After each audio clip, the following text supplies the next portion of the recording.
जय हिंद, तगड़ा रहो। I am Captain Yashika Hatwal Tyagi, Kargil War veteran. And welcome to the Gold Series episode of Shaurya Tales. आपको तो पता ही है कि गोल्ड सीरीज एपिसोड में मैं आपके लिए 1971 इंडो पाक वॉर की कहानियां लेकर आती हूं। और आज की कहानी कई मायनों में बहुत खास, बहुत अनूठी, बहुत अलग है। यह कहानी है उस समय की सबसे यंग पलटन ऑफ इंडियन आर्मी की 72 आर्मर्ड रेजिमेंट और जंगी पलटन फाइटिंग 5 असम के शौर्य की। यह एक ऐसी कहानी है जिसमें जंग हुई बहुत भयानक। It was an epic battle, but still not a single award was given. This story is of the unforgettable gallantry of these brave hearts.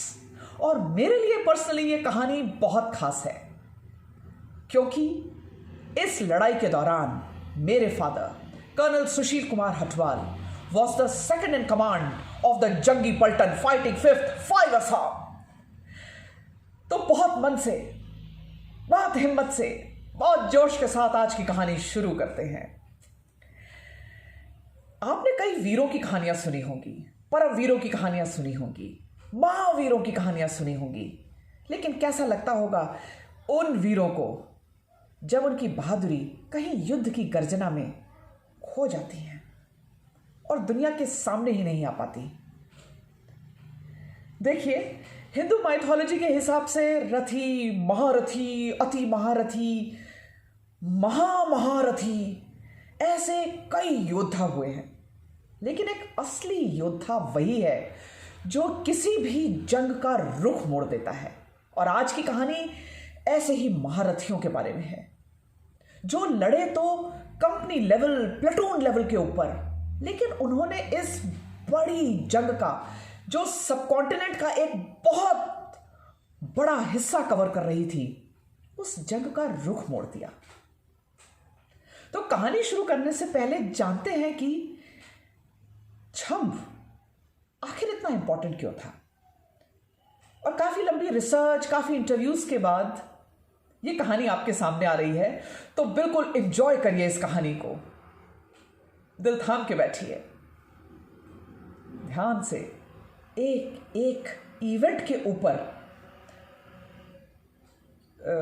ध्यान लगाइए, सुनिए और उन शूरवीरों को याद करिए। 5 और 6 दिसंबर 1971, आज से ठीक 50 साल पहले, जम्मू कश्मीर में छम का इलाका, यह इलाका सीज फायर लाइन के बहुत नजदीक था। यहीं से पाकिस्तान का हाईवे और मंडाला डैम नजदीक था। इन अ वे, दिस एरिया ऑफ छम was very near to the jugular vein of Pakistan, and that is why it was so important not only for Pakistan but for India. जब जंग की शुरुआत हुई तो ये एरिया इंडियन आर्मी के लिए ऑफेंसिव के तौर पर तैयार किया गया। रिस्पॉन्सिबिलिटी थी 5 असम की। 1 December 1971, Chief of Army Staff General Sam Manekshaw had visited the Chum sector and he had asked everyone to be prepared for the offensive. जाने क्या हुआ कि 2 तारीख दिसंबर को ही यह हुक्म बदल गया and now we had to prepare for the defensive. यदि फौजी तरीके से बात करें तो ऑफेंसिव और डिफेंसिव 2 बिल्कुल अलग स्ट्रैटेजीज हैं। ऑफेंसिव में हमारे इलाके के आगे बिल्कुल एरिया क्लियर होता है, जिससे कि हमारे आर्मर्ड ट्रुप्स, जिससे कि हमारी इन्फेंट्री ट्रुप्स बिना किसी रुकावट के दुश्मन के इलाके में धड़धड़ाती हुई घुस जाती हैं अटैक के लिए। लेकिन जब डिफेंसिव के लिए किसी एरिया को तैयार किया जाता है तो अपने एरिया के आगे माइंस बिछती हैं जो हमारे एरिया को प्रोटेक्ट करें, फ्रंट को प्रोटेक्ट करें। ट्रेंचेस खोदी जाती हैं, डगअप्स क्रिएट होते हैं, मोर्चे बनाए जाते हैं, कम्युनिकेशन ट्रेंचेस खोदी जाती हैं। 2 तारीख को जब यह हुक्म आया और 3 तारीख को लड़ाई शुरू हो गई, 5 असम को 1500 माइंस दी गई अपने एरिया के आगे लगाने के लिए। लेकिन इससे पहले कि वो 100 से भी ज्यादा माइंस लगा पाते, जंग की शुरुआत हो चुकी। यदि आखिरी मिनट पे ये प्लानिंग चेंज ना हुई होती तो शायद युद्ध के अंजाम हमारे लिए उस सेक्टर में कुछ और होते। थोड़ा सा हिस्ट्री में जाएं तो इस कहानी का और हमें मतलब समझ आता है। 1965 की जब लड़ाई हुई तो general Yahya Khan div GOC थे, जिनकी तैनाती अखनूर सेक्टर में थी। इलाका वही था, छन जौड़िया अखनूर। और 1971 की लड़ाई में जनरल याहिया खान थे चीफ ऑफ आर्मी स्टाफ। तो हुआ यूं कि जब जंग छिड़ी तो जनरल याहिया खान के लिए छम का इलाका एक पर्सनल की रिजल्ट एरिया बन गया। एक ऐसा इलाका जिसे वो चाहकर भी 1965 में जीत नहीं पाए थे, और इसलिए उन्होंने अपनी पूरी ताकत झोंक दी कि किसी भी तरह से छम का इलाका हमें अपने कब्जे में करना ही है। उन्होंने अपने सबसे पसंदीदा बैटल क्राफ्ट में सबसे जोरदार माने जाने वाले मेजर जनरल इफ्तिखार झंझुआ को हैंड पिक किया और उन्हें सेलेक्टेड मैन पावर और सेलेक्टेड फायर पावर दी। इसका अंदाजा इसी से लग सकता है कि एक डिव में अमूमन 3 ब्रिगेड होती हैं, लेकिन जनरल याहिया खान ने इफ्तिखार झंझुआ को दी 5 infantry brigades, 1 independent armoured brigade, and he was given 10 artillery regiments, यानी 33 fire units. You will be amazed to know that the amount of RT units that were deployed in this area were collectively more than what was deployed in the defense of Bangladesh.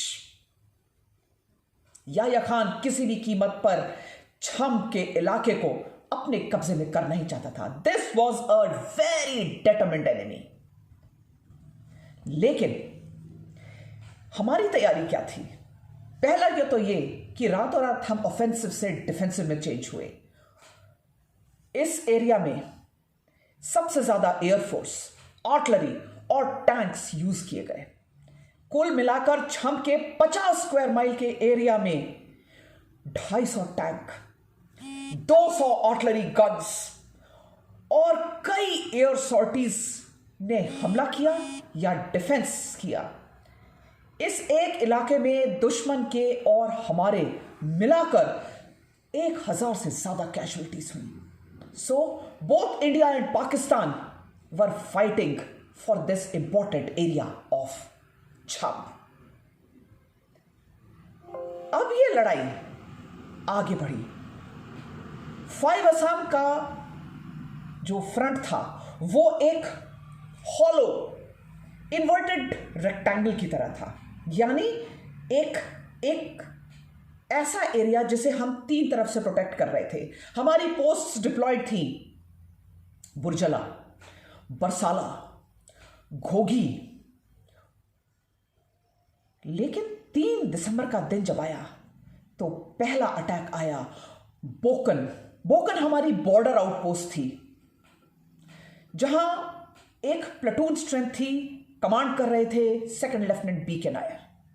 दुश्मन का पहला attack आया। They made 4 desperate attempts.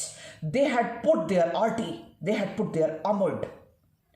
The battle was fierce. बोकन post पे तैनात 5 असम के जवान डटे रहे। They repulsed 4 waves of attack, one after the other. It was RT attack, RCL attack, small fire attack. But enemy strength was very high. We had to withdraw. यहां एक बड़ा इंटरेस्टिंग वाकया यह हुआ कि हमारा एक सेक्शन इस प्लेटून के बाहर एस्टैब्लिश्ड था, बाहर डिप्लॉयड था, और जब दुश्मन ने उस सेक्शन को कैप्चर किया तो उन्होंने हमारे कई जवानों को प्रिजनर्स ऑफ वॉर ले लिया। लेकिन यहां नायक जीवन और सिपाही छेत्री ने एक राइनो स्पिरिट दिखाया। जी हाँ, असम रेजिमेंट के हर जवान को, हर ऑफिसर को राइनो कहा जाता है। They showed a complete rhino spirit and they had a hand to hand fight, almost a boxing bout with Pakistanis, और वो खुद को छुड़ाने में और वहां से जिंदा निकल के आने में कामयाब हुए। दे वर नॉट टेकन प्रिजनर्स। इस बहादुरी के लिए दे वर अवॉर्डेड सेना मेडल। 3 दिसंबर से ही पाकिस्तानी तोपें गरजने लगी। शुरुआत करते हैं बुर्जल नाम की पोस्ट से। Alpha company was deployed in Burjal. 3-4 तारीख की रात पाकिस्तान ने 2 अटैक लॉन्च किए। कंपनी लेवल के 2 अटैक हमारे साथ लॉन्च किए गए। एक तो रात को 12:45 पर वो अटैक 5 असम ने रिपल्स किया। उस अटैक में पाकिस्तानियों को पीछे खदेड़ा। पाकिस्तानी दोबारा ज्यादा ताकत लेकर आगे आए। सुबह 3 बजे, डेड ऑफ द नाइट, तोपें गरज रही, बंदूकें उगल रही थी। आग और 5 असम ने फिर पाकिस्तानियों के दूसरे अटैक को रिपल्स किया। Platoon commander captain GR Singh और RTOP captain DS Jamwal and rhinos at Burjal post gave Pakistanis a bloody nose. They kept fighting.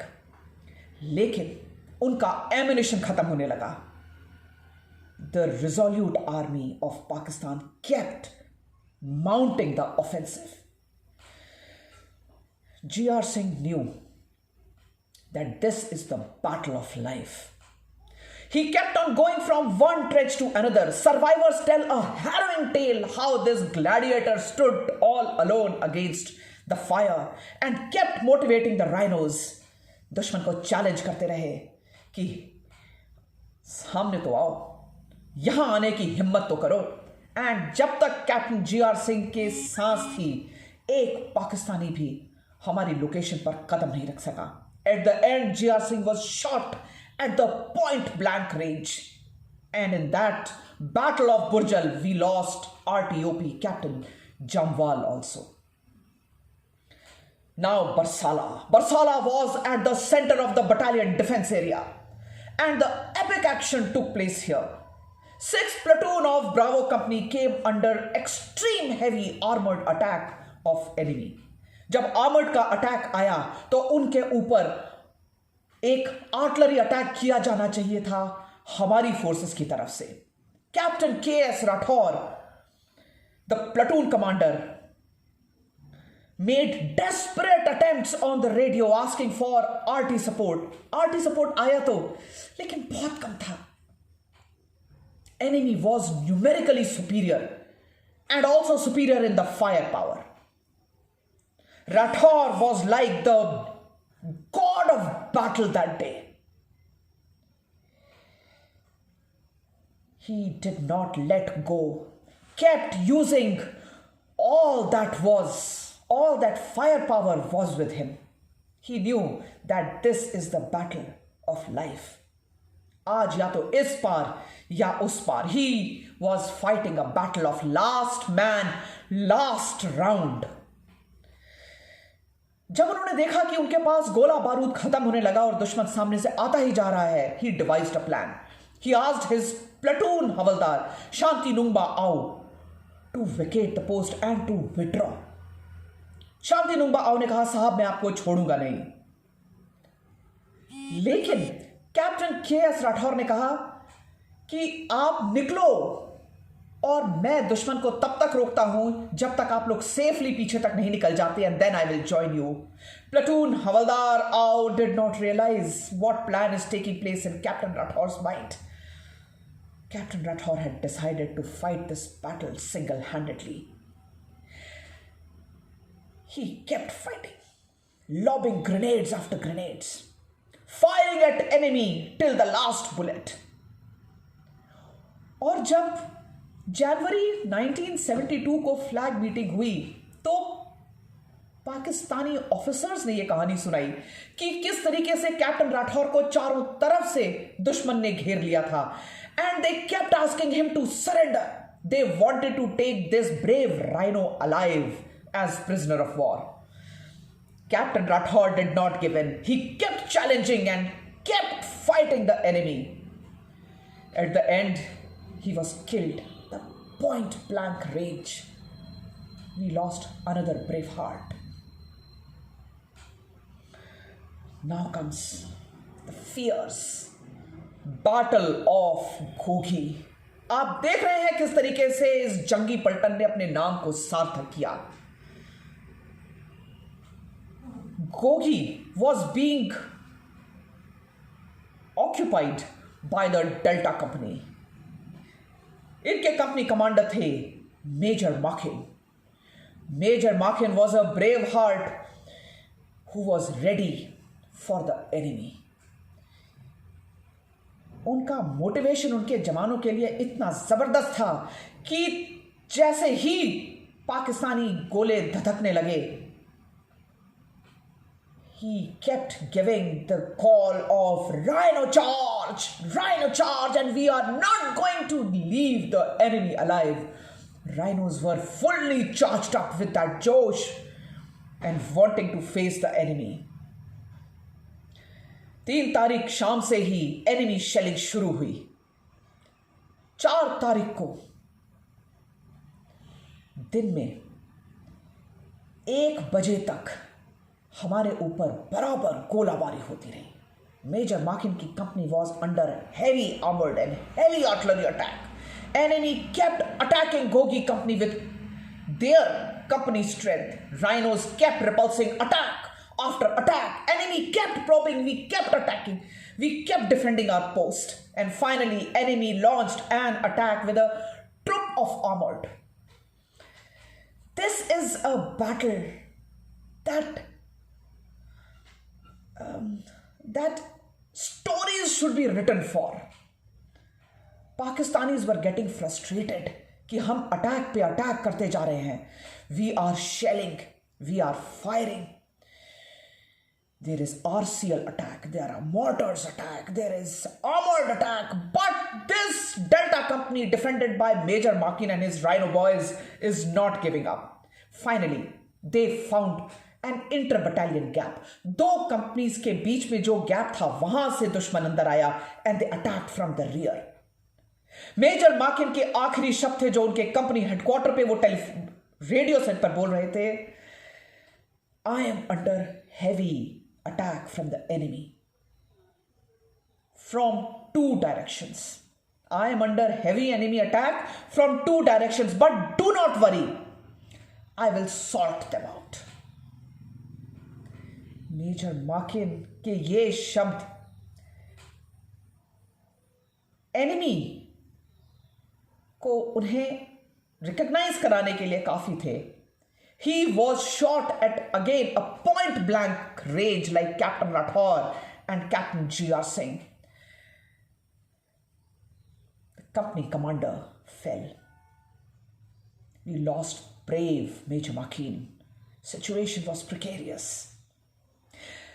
With all odds against them, एक भी चीज ऐसी नहीं थी उस रात जो 5 असम के सपोर्ट में जा रही थी. लेकिन बहादुरी से ये सैनिक डटे रहे. This platoon, 10th platoon under Havaldar Khamkogin held on to the position and they made way for the counter attack to be successful. वो रात फुल मून नाइट थी. घोघी कंपनी के ऊपर पाकिस्तान का कब्जा था. Now orders came to recapture it. Recapture किसी भी फीचर को करना एक बहुत हिम्मत का और एक बहुत ज्यादा टैक्टिकल इंपॉर्टेंस का काम होता है. क्योंकि जिस पोस्ट को हम दुश्मन के ऊपर खो चुके हैं, दुश्मन ने जिस पर कब्जा कर लिया है, दुश्मन उसे किसी कीमत पर नहीं छोड़ना चाहता.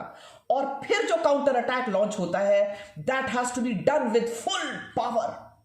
और अब कहानी का वो मोड़ आता है जिसको सुनकर आपके रोंगटे खड़े हो जाएंगे.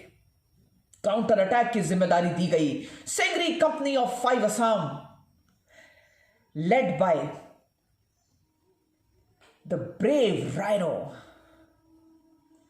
and 72 Armored Regiment. रात को हुक्म मिला कि Jat squadron of 72 Armored Regiment and Singri Company of 5 Assam will launch the counter attack. Defence की सैंक्टिटी को बरकरार रखना है. 72 आर्मर्ड का जो ये 3 ट्रुप्स थे, इनके ऊपर दिन में हवाई हमला हो चुका था. आर्मी की तरफ बढ़ते हुए ट्रुप लीडर को आर्टिलरी का गोला लगा and he was unconscious. He was wounded very badly. He had to be evacuated. Now, this troop which was going ahead for the counter attack was without the leader. लेकिन सामने आया एक ऐसा महावीर, अतुल्य वीर, लांस दफादार Mahavir Singh. This was his third battle. He had already fought 1962, 1965 and now 1971 war was here. एक बार और उन्हें अपना लोहा दिखाने का मौका मिला. महावीर ने ठान लिया था कि टास्क को पूरी तरह से अंजाम देना है. एक टैंक पर कोई कमांडर नहीं, उस पर सिंगरी कंपनी के मेजर शहरावत ने कमान संभाली. देखिए, एक इन्फेंट्री रेजिमेंट का ऑफिसर लेकिन एक टैंक को लेकर आगे बढ़ रहा है. तीनों टैंक्स पर 5 असम के वीर जवान सवार हुए और एक गर्जना के साथ आगे कूच हुआ. आज ये काउंटर अटैक सक्सेसफुल होना भारतीय सेना के लिए और देश के बॉर्डर्स की रक्षा के लिए बहुत जरूरी था. रात का अंधेरा, चांद की थोड़ी सी रोशनी, नालों और ऊबड़ खाबड़ जमीन, लेकिन ये ट्रुप और 5 असम के जवान अपने लक्ष्य की ओर अग्रसर थे. आज मौका था बुरजल, परसला और गोगी का बदला लेने का. अचानक इनकी मुठभेड़ पाकिस्तानी टुकड़ी के साथ हुई जो अटैक की तैयारी कर रही थी. टैंकों की गनें बज उठी, दुश्मन गिरने लगे. 5 असम के सैनिक चपलता के साथ आगे धावा करके दुश्मनों को मार गिराने लगे. एक पाकिस्तानी टैंक के नीचे लेटकर मशीन गन से हम पर हमला करने लगा, लेकिन 5 असम के जवानों ने उसे काबू में कर लिया. अब तीनों टैंकों और इन्फेंट्री ने मॉपअप की तैयारी कर ली. कार्रवाई पूरी हुई, बाकी दुश्मन भाग गए. घोगी कंपनी वापस सिंगरी प्लाटून के साथ पोजीशन पर जम गई और पूरी ब्रिगेड की फ्रंट को फिर बरकरार किया. भारी मात्रा में जखीरा बरामद हुआ. दुश्मन के कई सैनिक मारे गए. यह एक ऐसा अनूठा काउंटर अटैक था जो ट्रुप और प्लाटून लेवल पर लड़ा गया. जूनियर लीडरशिप ने एक ऐसी लड़ाई को अंजाम दिया जिसका सानी हमें हिस्ट्री में दूसरा नहीं मिलता. मान लीजिए कि अगर दुश्मन उस रात यहां कब्जा कर लेता तो सुबह होते होते वो छम पर था. थोड़ी देर में मनवर के ऊपर छम क्रॉसिंग, मडियाला क्रॉसिंग दुश्मन के पूरे कंट्रोल में होती और हमारी पूरी ब्रिगेड घिर सकती थी. सुबह होते होते लांस दफादार महावीर ने टैंकों को इन्फेंट्री कंपनी के आगे पोजीशन किया. दुश्मन पर गोले बरसाने शुरू किए. इफ्तिकार झंझुआ की प्लानिंग एक बार फिर फेल हुई. जनरल याह्या खान का जो ये ख्वाब था छम को जीतने का, वो सक्सेसफुल नहीं हो रहा था. इस लड़ाई में 3 ट्रुप का एक टैंक बर्बाद हुआ. अब सिर्फ 2 टैंक रहे. लांस दफादार महावीर सिंह की आंख में एक माइक्रो स्प्लिंटर लगा. उनकी एक आंख से उन्हें दिखाई देना बंद हुआ, लेकिन he kept on fighting. Enemy tanks had to fall back. शाम 5 बजे तक दुश्मन बरसाला और झंडा के बीच से डिफेंस तोड़कर अंदर आया, इससे पहले कि सारे ट्रूप्स घिर जाते. विड्रॉल का ऑर्डर आ गया. Indian army had to withdraw from the Chhamb sector. रात होते होते टैंक और इन्फेंट्री मनूवर के पार हुए, लेकिन लांस दफादार Mahavir Singh, bravo squadron 72 armoured regiment और मेजर शेरावत 5 असम की बहादुरी से 12 घंटों का समय मिला। विड्रॉल सक्सेसफुली हुआ, नहीं तो उस रात न जाने कितनी जानें और जाती। लांस दफादार महावीर सिंह फिर लड़ाई पर तैनात हुए। 10 दिसंबर तक लड़ते रहे। अब उनकी पोजीशन मनवर तवी के ऊपर थी। धार काउंटर अटैक ने दुश्मन को वापस खदेड़ दिया और यह वीर बांकुरा लगातार 8 दिन तक लड़ता रहा, यानी 190 घंटे। इस दौरान air attack, infantry attack, armoured attack, artillery attack के हमले लगातार होते रहे, गोले गिरते रहे। 72 आर्मर्ड का यह वीर घायल होने के बाद भी डटा रहा। 5 असम सिंगरी company, 72 armoured bravo squadron, 3rd troop का काउंटर अटैक का यह एक्शन एक मिसाल के तौर पर देखा जा सकता है, जहां फौज की छोटी टुकड़ियों ने मिलकर युद्ध का एक रुख मोड़ा। लेकिन अफसोस ये कि जंग के शोर शराबे में इनकी कहानी कहीं खो गई। मनव्वर के डिफेंस की ये कहानी, ये एपिक एक्शन भुला दिया गया, शायद इसलिए कि हम छम को हार गए। जंग में जीत होती है, हार होती है, लेकिन मेरा यह पर्सनल मानना है कि हमें अपने शूरवीरों को भूलना नहीं चाहिए। जीत सिर्फ तभी नहीं होती जब हम किसी फीचर के ऊपर विक्ट्री हासिल करते हैं। जश्न सिर्फ तभी नहीं होना चाहिए जब कोई जीत है। जश्न बहादुरों की बहादुरी का होना चाहिए, जिन्होंने अपनी जान की फिक्र ना करते हुए अपनी मां के लिए, भारत माता के लिए अपना सब कुछ न्योछावर कर दिया गया। आज लांस दफादार महावीर सिंह सोनीपत में इज्जत से रहते हैं, जंग की कहानियां सुनाते हैं। दिल में दर्द है कि उनकी ये बहादुरी भुला दी गई। आज मेजर शेरावत फख्र से और इज्जत से उस रात की कहानियां सुनाते हैं कि कैसे टैंक पर दंदनाते हुए वो आगे बढ़े और उनके साथ उनके राइनो बॉयज ने दुश्मन को नेस्तनाबूद किया।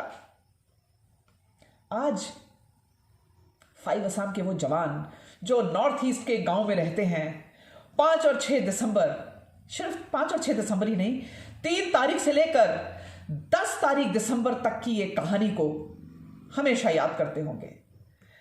काश 50वीं सालगिरह के इस अवसर पर, 1971 की गोल्डन जुबली के इस अवसर पर कोई इन भूले हुए वीरों को भी याद करता। यही मकसद है आज की इस कहानी को आपके सामने लेकर आने का। लेकिन यहां मैं और एक जिक्र और करना चाहूंगी, because this story will not be complete if we do not mention another शूरवीर who was fighting alongside। उसका रण कौशल उसे क्वालिफाई करता है एक अति महारथी के तौर पर। The story is of Captain Annie Maan, the armored officer. The veteran colonel now lives in Ahmednagar। उनका ट्रुप लगातार 150 घंटे तक लड़ा। eyeball to eyeball contact with enemy, armored, artillery, infantry attacks। लेकिन captain Mann of 72 armoured bravo squadron जाट्सकॉन, his number 1 troop ने दुश्मन की 11 कैवलरी, 26 कैव, 28 कैव और 9 टैंक्स नेस्तनाबूद किए। ये कहानियां ऐसी हैं जो सुनाई जानी चाहिए आगे आने वाली जनरेशन्स को। आश्चर्य ये कि उन्हें सिर्फ मेंशन इन डिस्पैच मिला, उनकी बहादुरी को किसी प्रकार के अवार्ड से नवाजा नहीं गया। 9 टैंक्स एक ट्रुप ने उड़ा दिए। यह हिंदुस्तान की हिस्ट्री का एक रिकॉर्ड है। कैप्टन मैन के एक्शन की दुश्मन ने भी सराहना की। 5 सिख और 72 आर्मर्ड के एमी मान troupe ensured that enemy can't break out and did such damage that enemy firepower got depleted। It's 8 tanks on 5th and 6th and 2 tanks on 10th December before counter-attack on Dhar. No one in Indian Army, mind you, no one in Indian Army can come anywhere near this figure of 10 tanks being destroyed. Abdul Hamid had 3-4 tanks. Khetrapal destroyed 3 tanks. And both were one-day face-off. यहां 7 दिन 150 घंटे का face of था और 10 tank उड़ा दिए गए. Bravo Zulu! Bravo Zulu, the forgotten gallants of Champ, but they remain unforgotten gallants for us because in Shauria Tales we will keep remembering them. Keep saluting the brave warriors of 72 Armored Regiment and the Jangi Paltan fighting 5th 5 Assam. This is the story dedicated to my father, Colonel Sushil Kumar Hatwal. It gives me great pride and honor to bring this story to you. He fought bravely in 1962, 1965 and 1971 war and was second in command during this epic battle of Champ of 5 Assam, Jangi Paltan fighting 5. Tagda raho, Jai Hind.